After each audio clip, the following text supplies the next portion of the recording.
next speaker is, again, I mean, everybody is really phenomenal, but of course phenomenal is a scale, and I think Amy's right at the top of this scale.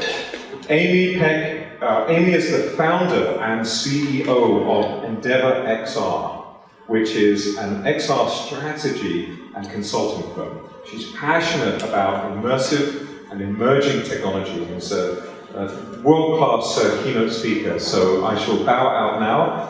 Let's please have a nice round of applause for Amy. I would like to say that today may not be world-class because any of you who were here earlier and saw us like ferreting around with the machine was me just putting some slides together. So I have no idea what I'm going to say. I wrote like some notes here. But I thought in keeping with creativity, I would just create the talk. So in my day job, I work too fast.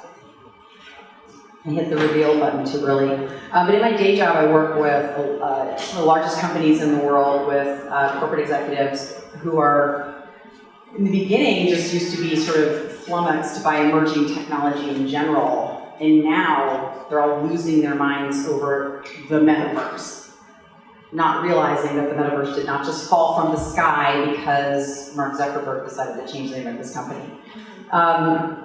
But very much in keeping with what Jay was saying is that, you know, they're in these lanes, these very specific lanes. And then I get them in a room and I put them through these exercises that they do not want to do. Because I'm saying, I want you to forget everything you know about your company, about everything, and I want you to speak from what you care about personally, and I take them on a trip to the future. And then I bring them back. Because the reason that they need to get out of their day-to-day and they need to start thinking about the future, we get it in their, and I tell you, you know, they come in with a big pouty face, like I'm busy, I don't have time for this. And then, you know, if I only have them for half a day, we're pushing them out the door. They get so excited because now they've tapped into a different layer of their neural networks, right? They've opened up new neural pathways just by thinking.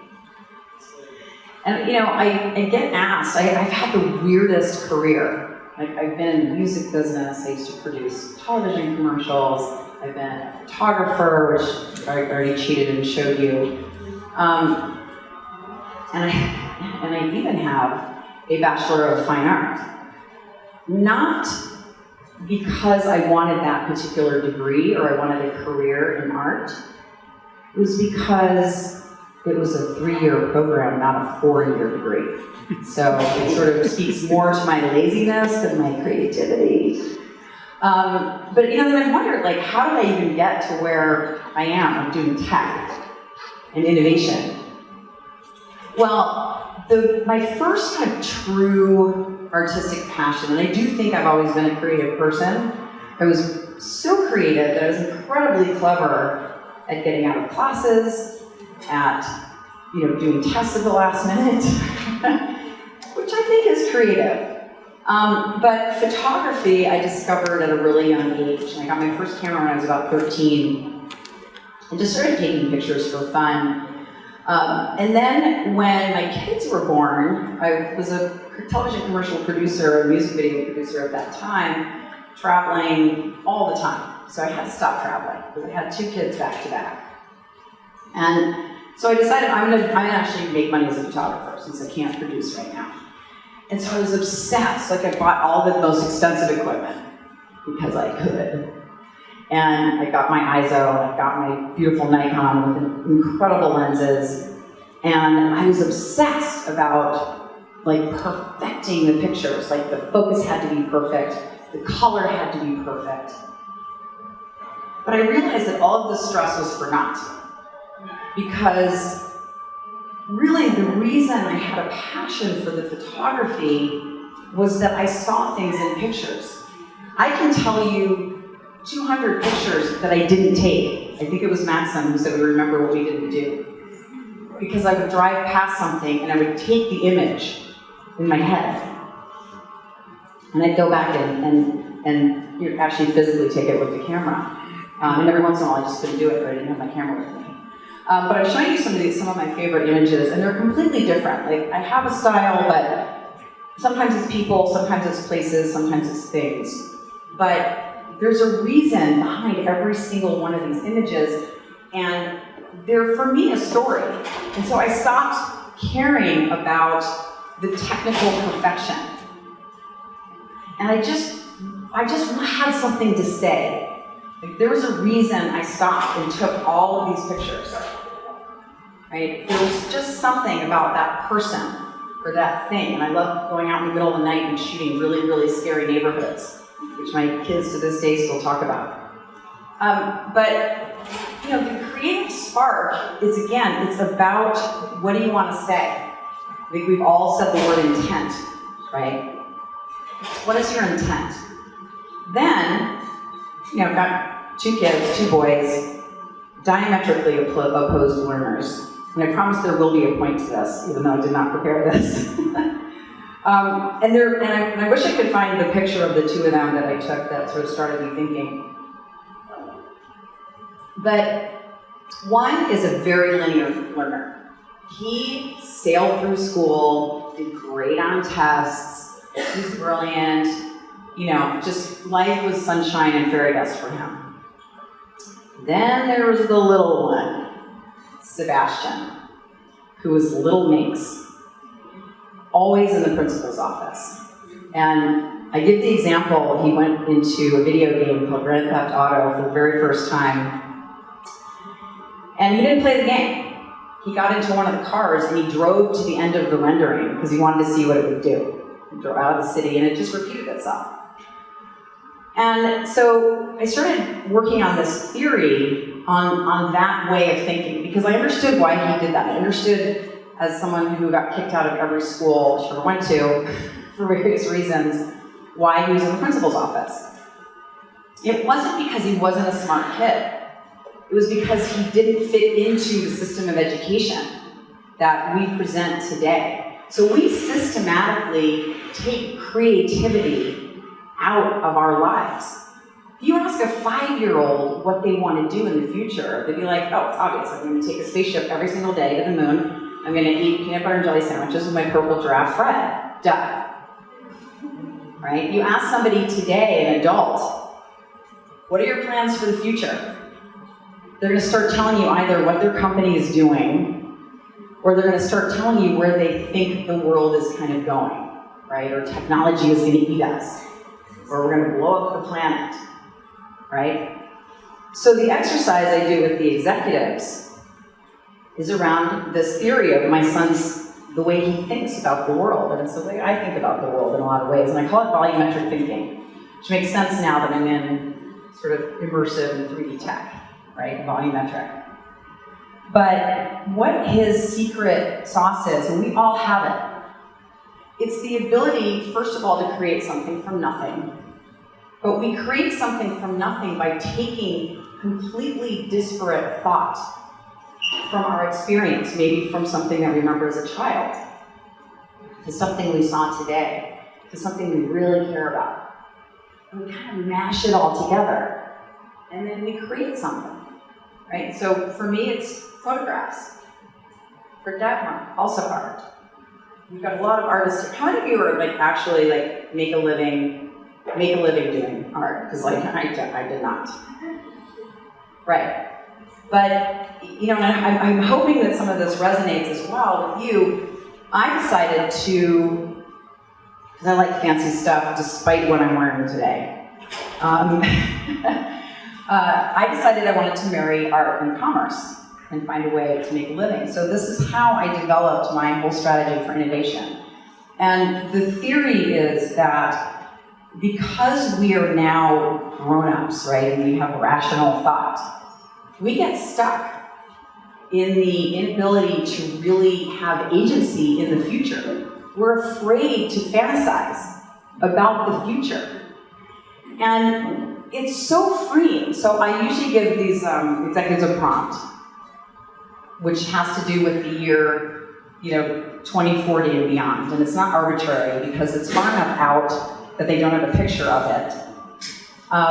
And I put them through a different process about thinking what they would personally like to have and have the world look like in 20 years. And every time they start talking about their company or where they think things are going, I stop them. I say, no, what do you want? And they're in 3 separate groups, and we bring them all back together. And what's interesting is that it's a Venn diagram what they come up with. So they all present their findings. And so in the center, ultimately, we all want the same things. So the themes are, love, happiness, caring for family, community. Then we have sort of concentric circles, and you have the outer layer that is more fantastical, the things that we like to do for fun. Then we get some super fringy stuff, which everyone's a little embarrassed about. But what's interesting, and Maxim called this a safe space, what's interesting is that we create a safe space for the executives, and they share. They share some wacky, crazy stuff. But what they leave with, dramatic pause, is again, they've opened up some new neural pathways. And I think that even as creators, I found that, these images were all from about the same time. So you'll see the way that I've edited them, and I've kind of crushed the blacks, I've over-sharpened them a little bit. And that was kind of my thing then. But I think to even grow as a creator, to grow as a corporate executive, certainly for companies to grow, we have to, Howard Gardner wrote of what he calls the 7 intelligences. There have been arguments on how many intelligences there are. But the reality is we all learn in different ways. We all have a creative process that's different. But we all have a creative process.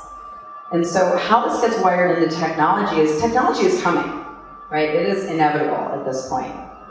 And we can either just let filmmakers and have Neil Stephenson's Snow Crash become our future, or we can do the exercise for ourselves of just fantasizing. If you just had a blank canvas and could paint your picture of what the world is like in 20 years, and don't add 20 years to your life, you're like, I'm too old, no. You're this age or younger, you can be however old you want, right? 20 years from now, what does your day look like? I have what I call an FMD, a follow me drone, just kind of follows me around, reminds me of stuff, or when somebody I met a year ago and I can't remember the conversation, they just subtly put up the bullet points of the conversation we had, so I don't seem like a total idiot.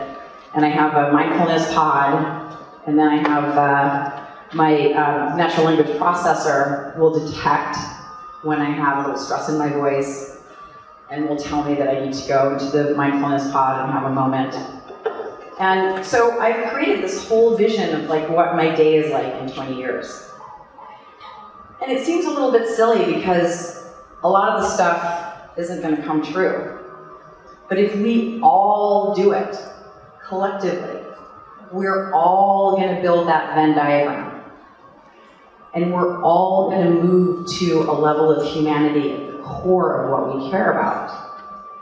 And it's not a coincidence that augmented reality looks like Minority Report, or Iron Man. It's because we all saw it and we're like, well, we didn't think of anything better, so let's just do that. But what if we all had a better vision? We will be very surprised at how similar that vision is and how powerful collective consciousness is. And the fact that we are all believing in ourselves and believing that we have agency to build a future where technology does not eat us, but augments our humanity.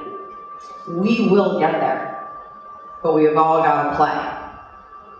So, that brings me to the question.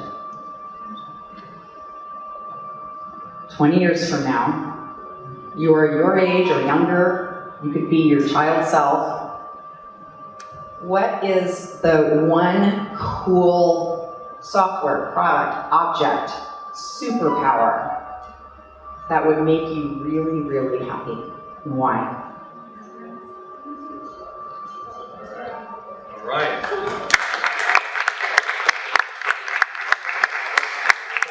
Thank you very much, Amy. Who? Oh, yeah. So we have. I reckon we have time for 2 Q&A questions. So I'll hand the mic back to Amy. Does anyone have any questions for Q&A? And just shout. Is that a question or a stretch? Stretch. No questions? Okay, fine. Okay. Oh my God. I have a question. Amy, did you really not prepare that talk? Because I don't believe that for a minute. No, but not only did I not prepare it, I then made like notes that of course I didn't refer to. Like these were like topics. I got to, okay, so I did intent, I did photography, I did university degree, I did volumetric thinking, neural pathways. You know, actually I kind of got it. But like this, I wrote this while I was sitting there.